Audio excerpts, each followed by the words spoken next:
How you doing, everybody? Nick DiVirgilio here, and today's video is a comparison on 3 fantastic trick snare drums. Let's go.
If you're not hip to trick drums, I highly encourage you to check them out because it is a great small manufacturer outside of Chicago. Mike Dorfman is the owner and operator of that company, and he is dedicated to making very cool equipment.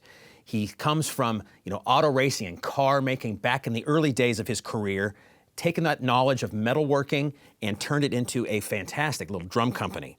Trick makes hardware, drum sets, and snare drum, all made out of metal. Mike is a genius when it comes to working with metal. He's also an expert at powder coating. His small factory there can powder coat anything at any color. It's a really cool process to check out. Now, what we have here are 3 metal drums, 3 different types of shells.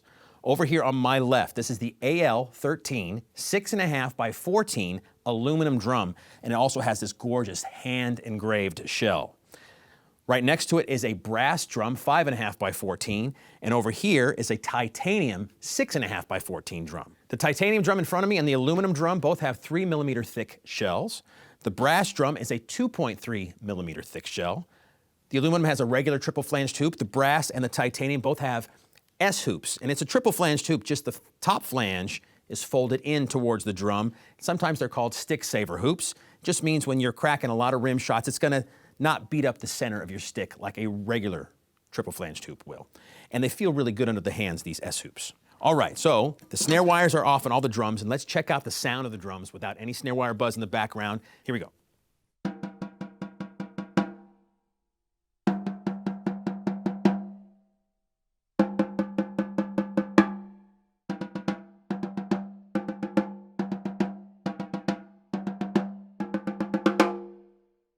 Also, what I did for this comparison, to try and keep the drums in the same field of sound, I put the same Evans HD dry head on all 3 drums.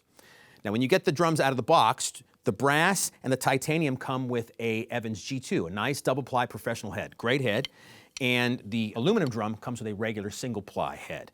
I always suggest when anybody buys a drum or a drum kit, anything like that, definitely check out different heads because you're going to find that the heads tweak the sound just enough, and you're going to find the sound that where the light bulb goes off in your head and you go, wow, that's the sound I've always been looking for. G2s sound great on these drums, and if you want to dry them up off, you put a little drum tack, a little moon gel or something like that, and it'll give you that sort of same dry effect. But what I have found, and the 5 years I've been here at Sweetwater, these HD dry heads work killer on metal drums.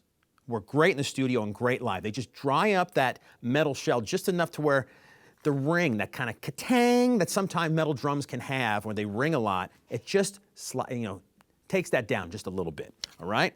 But it doesn't deaden the drum completely either. All right, now I'm gonna do that same thing I did for you. I'm gonna turn the snare wires back on. Now check out how the drums sound different when I turn the snare wires on.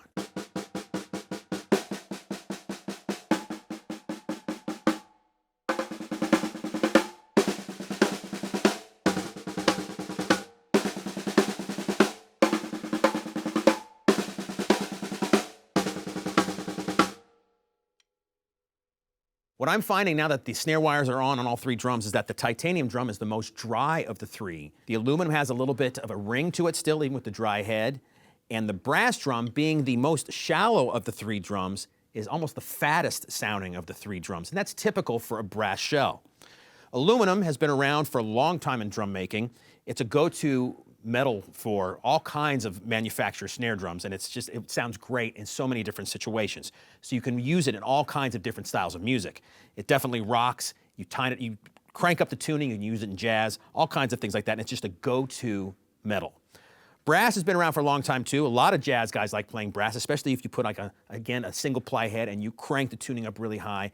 It sounds great with brushes, and you get a nice big sort of round sound with brass. Titanium is probably the newest metal being used in drum making compared to aluminum and brass. But boy, I tell you, it's got a gorgeous sound and lush just body to it. I used this exact drum in a recording session for a solo record I'm making in our studios, in Sweetwater Studios, and boy, this drum recorded so well.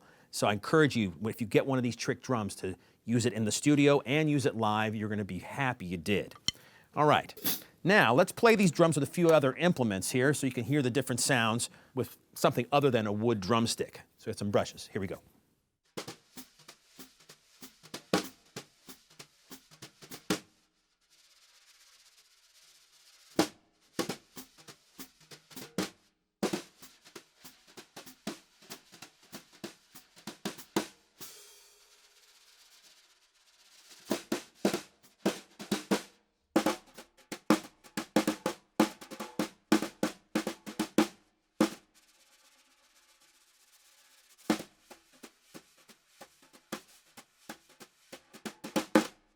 With brushes, you really get three distinct tones out of these three drums. Very cool. Now I'm going to get some roots, some sort of, these are plastic dowel sticks, and these have a really great sound with these three drums. Check it out.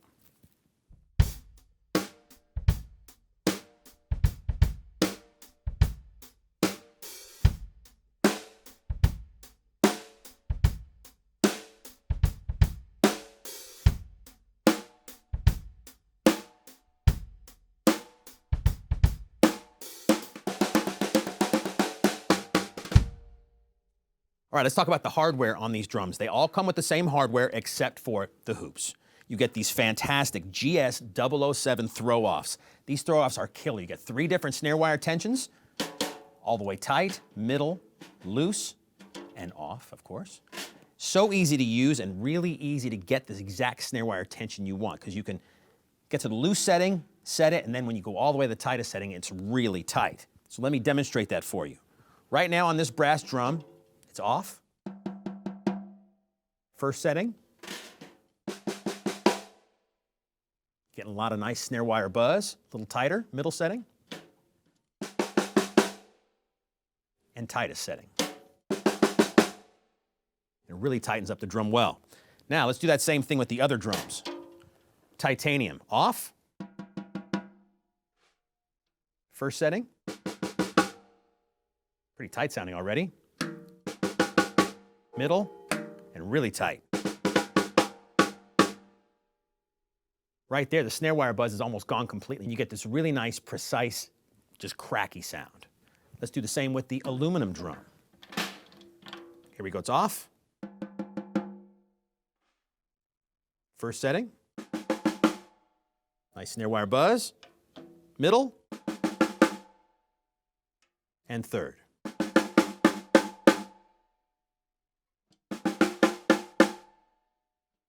Another really cool thing about these GS007 throw-offs is that you can turn them on and off while you're playing pretty easily. It's a lot of fun.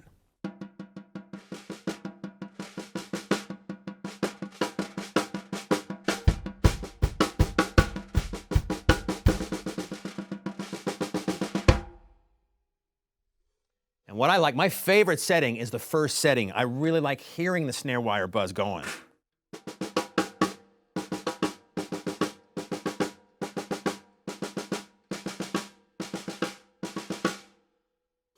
To me, that's where the life of the snare drum is. When you tighten up the snare wires too much, sometimes you can choke off the sound of the drum, and it takes away from that beautiful shell that you have, whether it's wood or metal or whatever. If you have the snare wires buzzing a little bit, it just lets the drum breathe a little bit.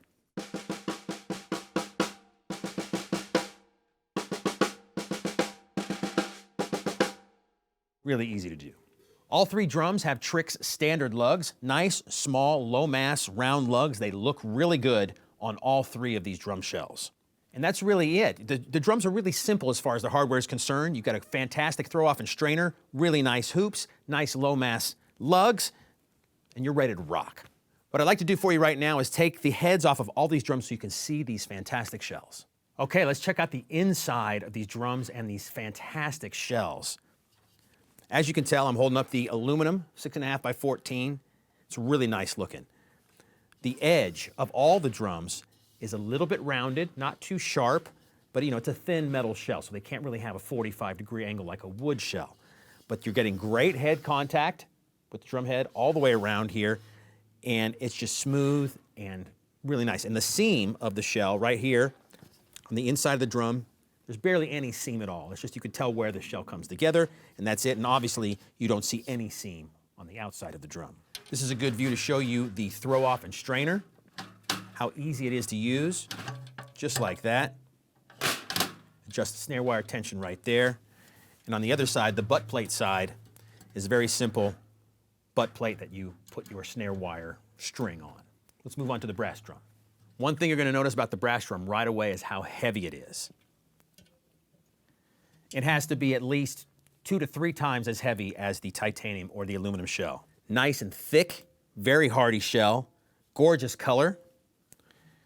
One thing I want to point out, it's not a typical just shiny brass shell. It looks like they have given it a sort of matte finish where they've maybe rubbed it with some steel wool or something like that to kind of take away some of the shine, some of the sheen, and just give it that sort of dull matte finish that looks great. The light from the video lights here, when it shines off certain areas, you get this really cool glowing effect of certain parts of the shell. It's really neat looking. The silver Trick badge looks really great against this gold brass shell. Again, the same 007, GS007 throw-off, and simple butt plate like on all the drums. It's heavy, it feels good, and obviously it plays really well too. And finally, the titanium shell. Really gorgeous silver color, kind of gray. Again, a little bit of a matte finish. It looks great under the lights. The silver badge against the shell looks really great, along with all the rest of the chrome hardware. It's beautiful on the inside. Same sort of feeling edge around, smooth, a little bit rounded on the top, so you're gonna get great head contact all the way around. It's lightweight, it feels good, and hopefully you can tell by the playing examples that it's just a great sounding snare drum.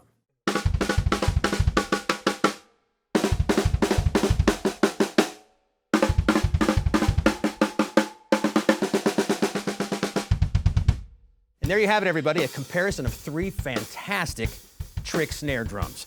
The titanium shell, 6.5 by 14, the brass, 5.5 by 14, and the aluminum, really nice hand-engraved aluminum, 6.5 by 14.